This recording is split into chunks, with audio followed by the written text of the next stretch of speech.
You. Thank you. Good morning. This is Aaron Saladay, the Chair of the Colorado Board of Mortgage Loan Originators. The date is May 21st, 2025, and it is 9 a.m. This is a public meeting of the Colorado Board of Mortgage Loan Originators. We will now call this meeting to order. Let's begin by having the Division Director, Marcia Waters, perform a roll call. Aaron Saladay. Here. Shirley Thielen. Here. Natalie Lawson. Here.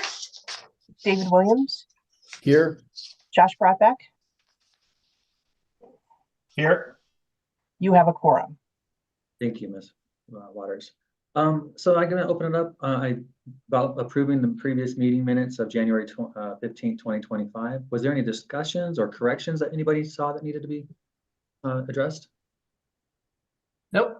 Nope. No? All right. Well, then can I have a motion to approve? So moved. All right. And a second? Second. Okay. There has been a motion and a second to approve the meeting minutes. No discussion. So let's have a vote. All those opposed say, or pardon me, all those in favor say aye. Aye. Aye. And I am also an aye. So the motion does pass. All right. And I guess we will move on to policy matters at this point, and I'll turn it meeting over to the Division Director, Marcia Waters. Board members, in your packet was a draft of rule revisions for the tangible net benefit rule and the disclosure form based on the conversation that you guys had back in September. Eric Turner had gotten some stakeholder feedback. I reached out to a couple more just to confirm. So basically, the proposed rule would not require the tangible net benefit disclosure on new purchase transactions. It would just basically be refinances, although in the rule I included language to contemplate like a second mortgage loan or a HELOC. The disclosure form, I wasn't sure how you wanted to do that, because the disclosure form, when you take out the new loan or the purchase transaction, it really just kind of contemplates a refinance transaction. So I was looking for some guidance on that. And then, so these have not been filed. So whatever direction you give me today on what you want done with these rules, then I will go ahead and do the filing, and we'll look at doing rulemaking in probably July. I think it makes much more sense on the refinance front than on the purchase piece of it, because that's really where you're wanting to make sure it's beneficial to the borrower and he's aware, or she, of what's going on. Totally agree. Yes. And I do like that you included an additional mortgage if they do a secondary HELOC or something like that. I think that's very valuable too. I thought it was all encompassing as well. And I always thought, filling these out back in the days when we did that, before the lenders took it over, it was kind of weird to check purchase because it's obviously a purchase transaction. So I think it's well in line. Right. I did have one question for those of you that are in the business. The rules apparently used to say that you had to provide it within 3 days of application. Is that what I read? Yeah, Yes, receive an application. And so now we're proposing to remove that. That I had a little bit of a question about that, in that it seemed to be a valuable thing to get before closing. I would agree. I think it's still in the initial package, is how my lenders send it out. Right. But it's not something at closing that I understand, because it's still a disclosure to them. Hey, in our initial package, whatever that may be when we do that, it's still in that process.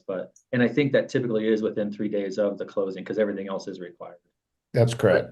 But the rule, as the proposed revision states that it can be provided prior to or at closing, instead of requiring it being earlier than closing. So I understand what you're saying, that as part of most lenders' processes, it's part of the original packet, but that doesn't mean that a processor or a loan officer can, kind of ignore that piece.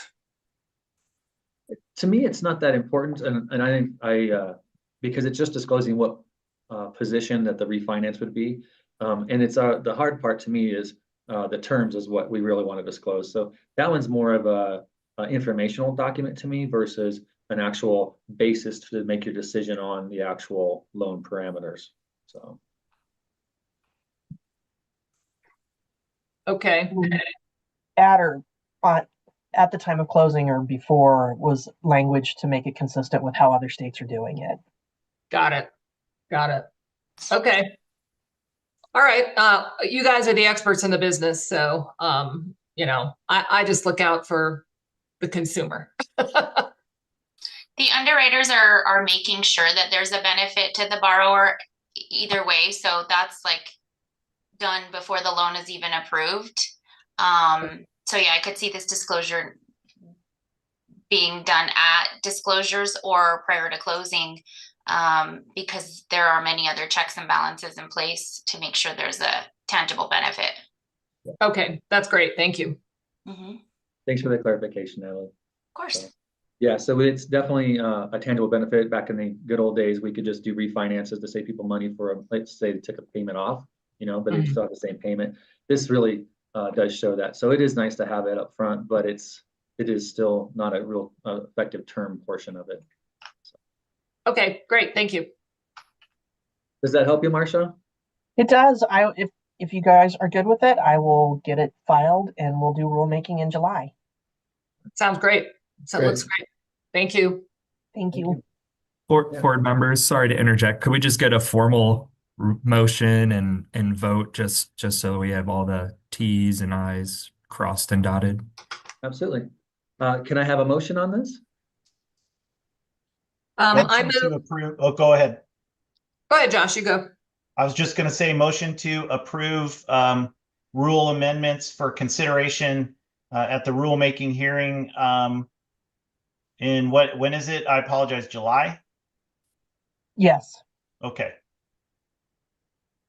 I second that. All right, we have a second. Let's have a vote. All those in favor say aye. Aye. Aye. And I am also an aye. The motion passes. All right. And board members, is there anything that you'd like to have placed on your agenda for your July meeting? Nothing that I've thought of. No. Nope. No. No. All right. Well, thank you. Okay. Thank you. Thank you, Director Waters. So now we move on to the citizen participation period. Any person may bring their concerns about matters not on the agenda before the board. Speakers are requested to limit their remarks to 2 minutes unless allowed additional time by the board. Is there anyone who has signed up to speak or anyone who wishes to speak at this time? Anyone who wishes to speak, please state your name and who you represent. Good morning, board members, and good morning, members of the public. Anyone attending this meeting via Zoom, you may select the raise hand icon if you would like to be identified to be recognized by the board. Let's give that a minute, board members.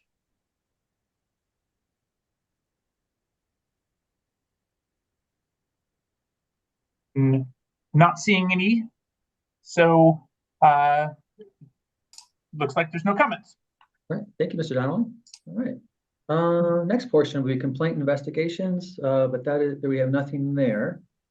So what I'd like to do, I'd like to move into executive session. So this is the Colorado Board of Mortgage Loan Originators. It is May 21st, 2025, and the time is 9:09 a.m. This is a meeting of the Colorado Board of Mortgage Loan Originators. I move that the board enter into executive session pursuant to Colorado Revised Statutes Section 24-6-402 3A II to receive legal advice concerning the legal requirements for licensure regarding licensing matter A, complaint number 2025-314 AJ. I move that the board also enter into executive session pursuant to Colorado Revised Statutes Section 24-6-402 3A II to discuss the pending legal action in Attorney General matter A, complaint number 2024-2147 AH. Can I have a second? I second. Thank you. And we have a vote. Aye. Aye. Aye. Aye. I am also an aye. This is Aaron Saladay, And we are exiting the public meeting to convene closed executive session conducted remote.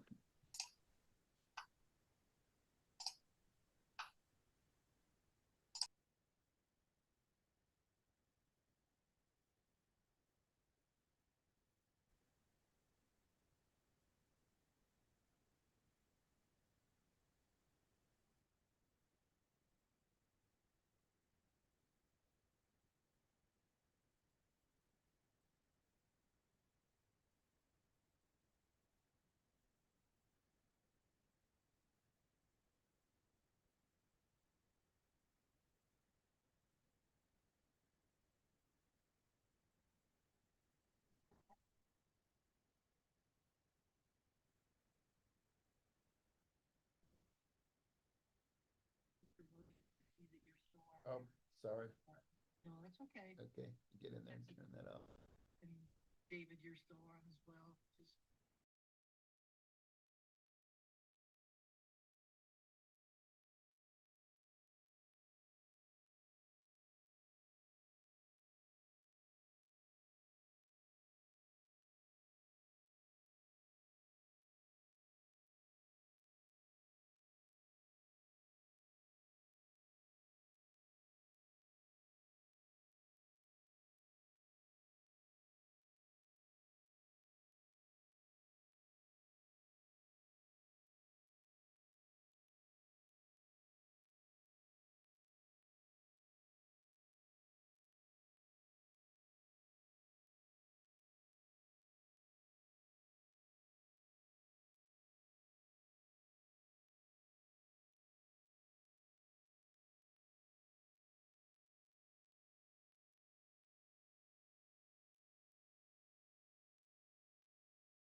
David, when everybody's back in, please let me know and then I can reset this.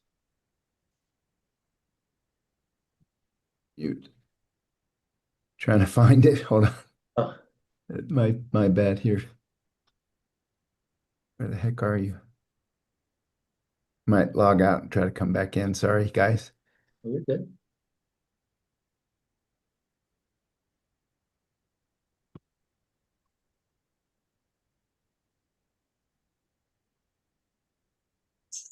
Aaron, this is Josh Broadbeck. Do you know if there's a requirement that my video is on? Because I can get it back on. I would just need to reboot my system, which could take a few minutes, or I'll just stay right here and forget about it. I think you're okay. I've had that issue in the past and I was online, but we can ask Mr. Donnelly too. I think you're okay though. Okay. You're fine. You're fine. So yes. Okay. Thank you, Marcia. I promise I'm not doing naked jumping jacks or anything. It's just my damn camera won't work. So Gotta love technology, I know. especially random updates. Yes. I noticed that David Donnelly changed the color of his hair while we were gone.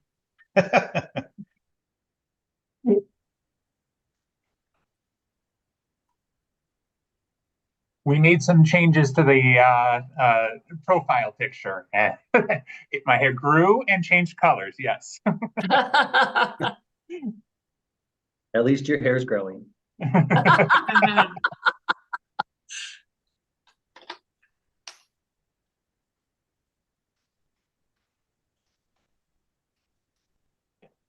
Looks like Mr. Williams is joining us again. Yes. Yep, sorry about that. Oh, perfect. Looks like everyone is back, board members. So thank you. Thank you, Mr. Donnelly. All right. The time is 9:34 a.m. The board is now back in open session. We will move on to licensing matters, and I'll turn this over to the investigators. Good morning, everyone. The Good morning. first is an application, complaint number 2025-314. Matter A. On December 16th of 1991, the applicant pled guilty to theft, a class 4 felony. The applicant was ordered to complete a 2-year deferred sentence, 2 years probation, and pay $710 in court costs and fines.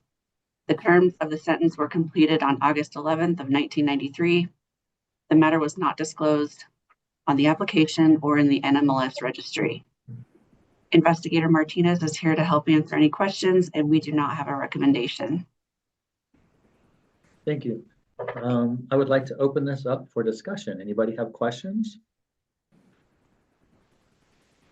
Do we know why it wasn't disclosed?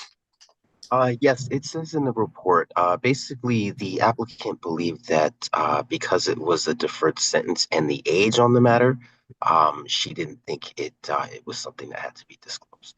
Got it. Thank you. I do have a couple questions as well. Yes. And there was a total of 4. Some were dismissed, and then this one was what it was. Yes. And is she licensed in any other states currently? I showed none. No, she is not currently licensed in any other states. And we did look into those other criminal matters. The reason they aren't included in the report is because they didn't result in a prosecution. Thank you. No problem. One more question. On Yes, the sir. application, it does show that she worked 3 months at Citywide Bank and then was terminated. Do you know Yes. what happened there? Yes, absolutely. So I did speak with the applicant about that. What she had explained is that the matter from 1991 had actually come up in the criminal background after she had already been hired with the employer. So essentially, when they had identified that, they let her go. And there was nothing, at least per the applicant's explanation, there was nothing conduct-wise on that termination. It was just that they had identified the matter from 1991 in her background. Great. Thank you for your work. No problem. So does that mean the deferred judgment wasn't set aside and is visible now? So that's how they found out about it? So the record does not show that that charge was actually set aside. I did contact the court about it back in April, And the understanding of the clerk that I spoke with was also that that charge was not set aside.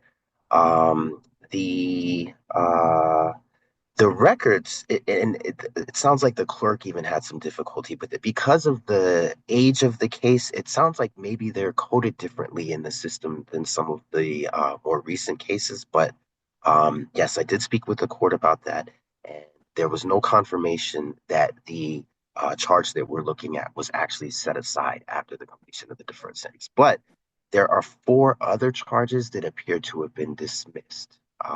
So there was a total of 5 charges initially. Okay. So we have no idea of, we have no way of knowing if those 4 other charges that were dismissed because she agreed to plead guilty. It doesn't say on the court records. So no, I mean, in deferred sentences that I've seen in the past, typically that is the arrangement. If there are multiple charges, some may get dismissed under the terms of the deferred sentence, but there are some scenarios where a charge or 2 will still remain on the record. And in reviewing the background, it didn't look like there was a dismissal on the charge that we're looking at today. Yeah, that's kind of interesting.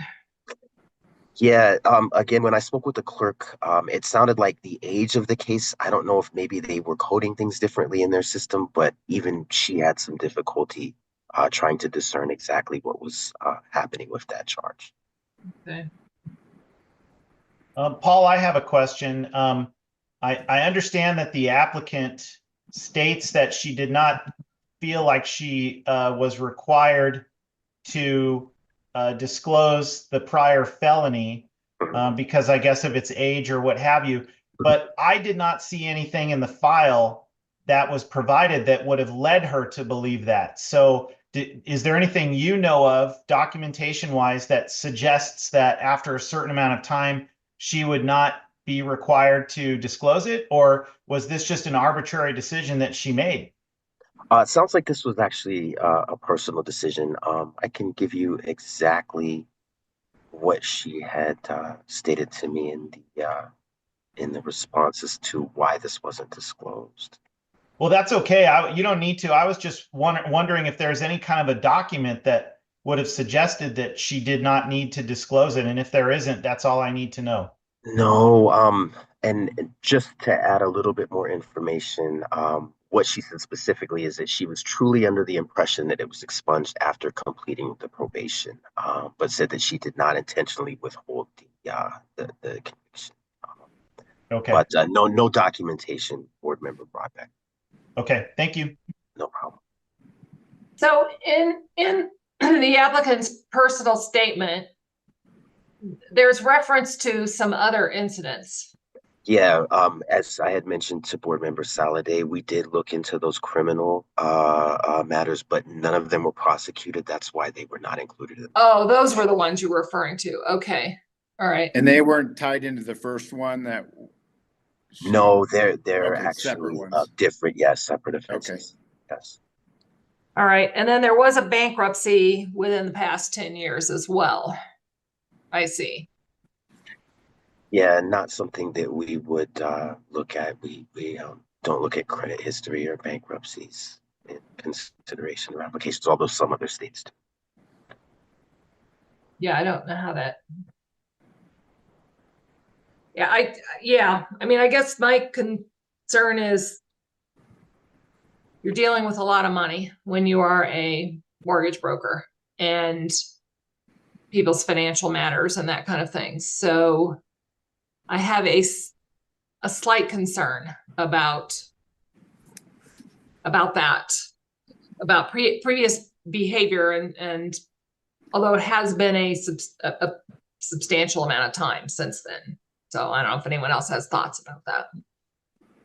I do have one more clarification. I apologize. In the application, she did state that she's, correct me if I'm wrong, stole a title company check and signed her name and cashed it. Is that correct as well? Yeah, that's correct. That would have been the 1991 offense that we're looking at.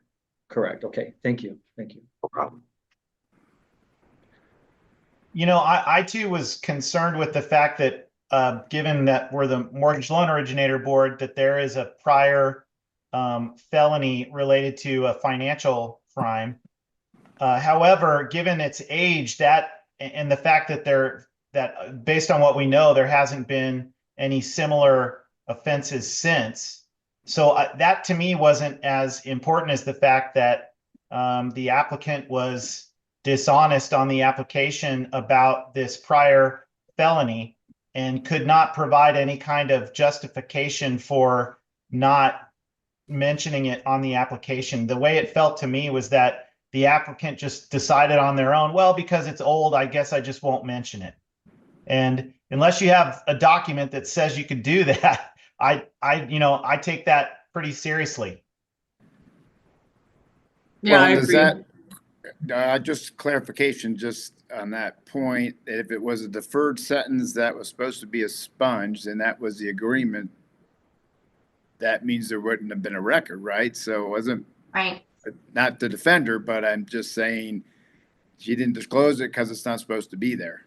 Even though Well, we can't provide documentation, I don't know that the dishonesty thing might come into play with that comment.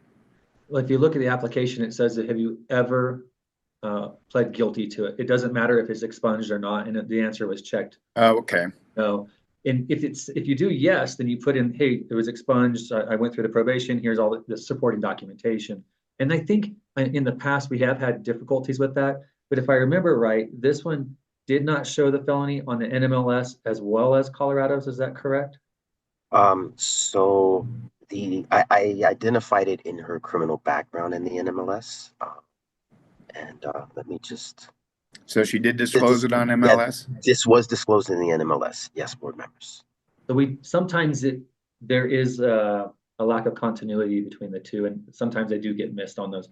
But my understanding on our application is pretty plain. Have you ever pled guilty to this? So to me, that's pretty straightforward. Agreed. And one of the attorneys on the line helped me out here, but my understanding of expungement is that that's not a license to be dishonest about your past. If you're asked, you do have to say yes. And then if it's been expunged, you can say it's been expunged. It's no longer part of my record. But my understanding of expungement is not that you have a license to just deny that something happened in your past. That's my understanding. Am I incorrect? So board members, I don't think expungements are automatic with deferred sentences. That is something that you have to pursue once you complete the sentence independently with the court. The other thing to keep in mind is with a deferred sentence, you're withdrawing that guilty plea once it's completed. So you don't have a guilty plea. Now, if it's an active deferred sentence, that is something else. And I think there's some lack of clarity just because of the passage of time and also the way things were coded with the court. I don't know if the deferred applied to the theft charge or not. It may have, it may not have. So I think due to the age of this case, you may not have the best details to work with, but I would not assume that automatically there's an expungement that goes along with the deferred sentence. That's not how they work. And the court documents don't show that felony theft charge was actually dismissed. Typically, in a deferred judgment, the court documents will show the guilty plea, but then they'll show a withdrawal of the guilty plea once the sentence is completed. For some reason, these records do not show a withdrawal of the guilty plea on that first offense. And I did just want to clarify one thing, board members. I'm sorry, the criminal matter was not disclosed on the NMLS. I misspoke, but the termination of employment was. So in looking at the criminal background, that's how I was able to reach out to the applicant and say, hey, can you provide documentation on the 1991 criminal matter? So it wasn't disclosed on either application, NMLS or Colorado. That's correct. The employment termination was what was disclosed on the NMLS registry.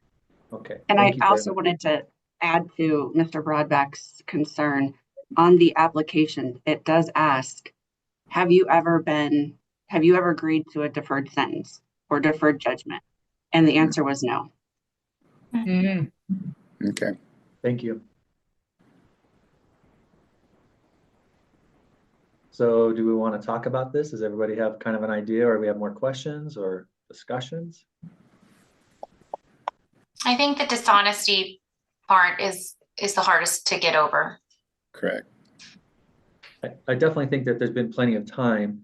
That what holds me up was this was a direct actual, a title company check is a direct relationship to a mortgage loan license or a processing license. And it was cashed and checked, signatures, and then that it was not also disclosed whether you have had in the past pled guilty or nolo contendere or however it is worded on either application. So to me, it was kind of like, let's shoot to get this done and see if they'll take it versus, hey, here's everything. I haven't done anything since then. I would like to get a license, everything like that. So.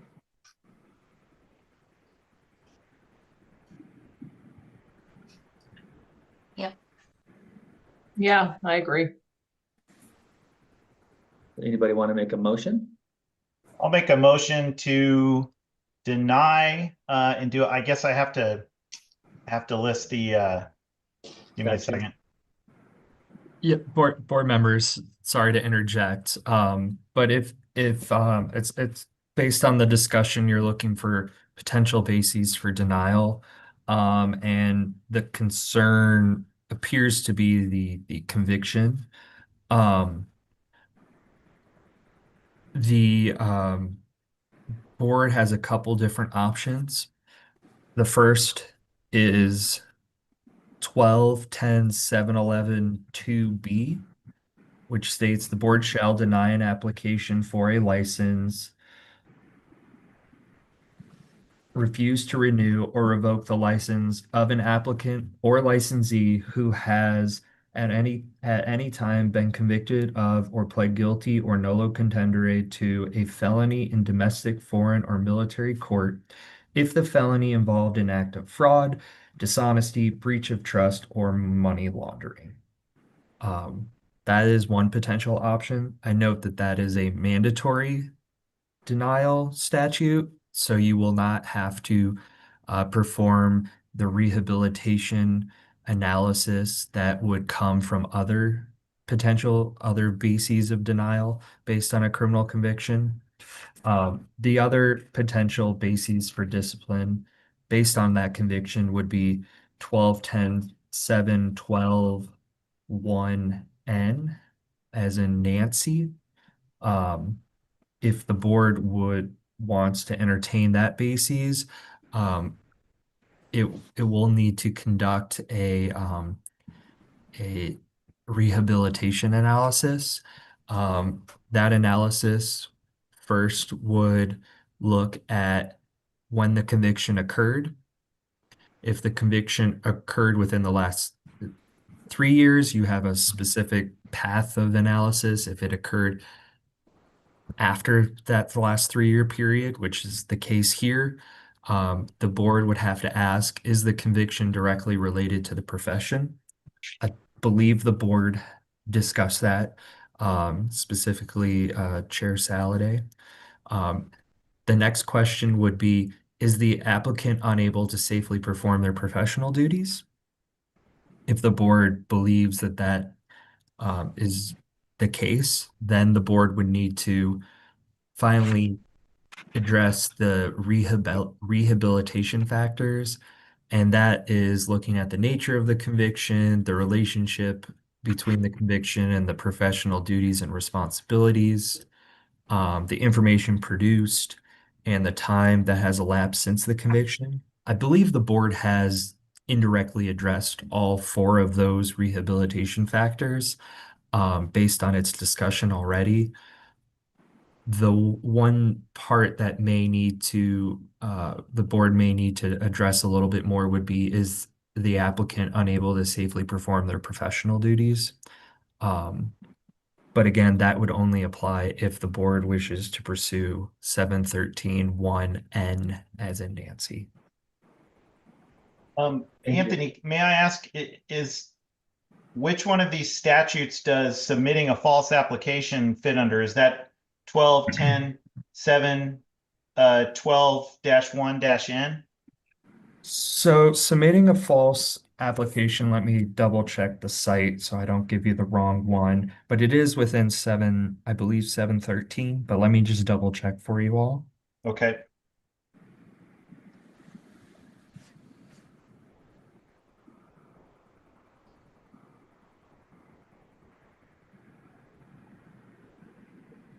So 713.1R talks about procuring or attempting to procure a MLO license by fraud, misrepresentation, or deceit, or by making a material misstatement of fact in an application for the license.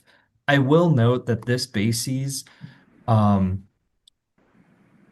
historically, the applicants are allowed an opportunity to amend their application to address any sort of deficiencies or potential errors. The applicant in this case was provided that opportunity. It appears that the applicant did address those initial deficiencies. So just something to keep in mind. Something to keep in mind. Okay.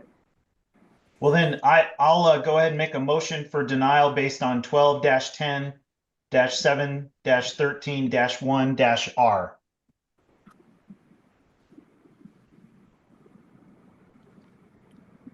I'll second. Do we have a second? Did you want to add any other statutes to that, or do you want to have just the one? Just the one would be my motion. I would actually much rather have 12-10-7-11-2B because of the nature of the actual crime that was committed added to it, and that is that there was a felony anytime with fraud, money laundering, dishonesty, additional of that. But I would that's my thoughts. I agree with that, Aaron. Friendly amendment accepted. All right. Do you want to add that to it, or do you want it to start over, or how do you want to? Yes, we can add it. We can add that to it. I don't have the statute in front of me, so I cannot go from memory. I apologize. Then how about I make a proposed amendment to it? I would like to, and I'll just restate the total. I'd like to make a motion to deny based off of status 12-10-7112B, in addition to 12-10-7131R. Do I have a second? I second. All right. Can I have a vote? All in favor, say aye. Aye. Aye. And those in against? 0. All right. We pass. We declined the application. And board members, should there be an opportunity to withdraw the application? That's something I would encourage you to consider, whether the denial is with an opportunity to withdraw or without an opportunity to withdraw. I'm okay. I'm okay with an opportunity to withdraw. Is that okay, or do we need to add that to that, Mr. Lally? Just to be safe, sorry but just to be safe, if you wouldn't mind just presenting that portion of it. I don't think you need to restate the entire thing, but okay. Is everybody okay with the withdrawal portion? Yes. Yes. Yes. Yes. Okay. I'd like to add with the opportunity to withdraw the application. Let's have a vote. All those in favor say aye. Aye. I am also an aye. All right. Let's move on to the next complaint matter 2025721. That is license matter B 2025721. As a result of involvement with a mortgage loan originator testing and education scheme, the respondent executed a settlement agreement and consent order with the state of California on December 17th, 2021. The applicant's California mortgage loan originator license was surrendered for 90 days and a $1,000 fine was ordered. The fine was paid on February 8th, 2022, and the license is currently active. On January 11th of 2010, the applicant's California real estate broker license was revoked and a restricted license was issued. The license was reinstated on December 12th of 2012. The matters were disclosed in the NMLS registry. We do not have a recommendation, and Investigator Martinez can help answer any questions that you may have. Thank you, Investigator Triplehorn. I'd like to open this up for discussion. Does everybody understand what the Reese cases were? I know Shirley and I were on the board back then, but we do have the newer ones. No, I knew about it from back then when it all hit, so Okay. I'm aware of it. All right. Mr. Broadback, or? Yes, I'm familiar. Okay, perfect. All right. So open this for discussion. Anybody have any questions or anything like that? Well, the applicant was not licensed in the state of Colorado at the time, correct? This is a new application for Colorado. That's correct. Okay. Well, I mean, in contrast to the others that we've dealt with, those individuals were licensed in Colorado, participated in the Reese scheme, and, you know, were subject to fines and that kind of thing. But given that this happened a while ago, they're now current on all of their education and that sort of thing. I don't have a problem with approving this one. I have the exact same feeling. And So I'll move to approve the application. Any second there? I second. All right. All those in favor say aye. Aye. Aye. And I am also an aye. All those against say no. All right. We approve the license application for that. All right. There are no ESP matters at this point, and so we're moving on to Attorney General matters. Yes. Good morning, board members. So Attorney General Matter A, which is complaint number 2024-2147 AH. This case was referred over to our office. The applicant provided some additional information. I wanted to present that information to you all for your consideration and confirm the path moving forward, whether that's to maintain the initial denial recommendation, issue a probationary license, issue a full unrestricted license, deny the license with the opportunity to withdraw, to the extent that the board never mind, strike all that. Nothing else to say. I'm here if you have any questions.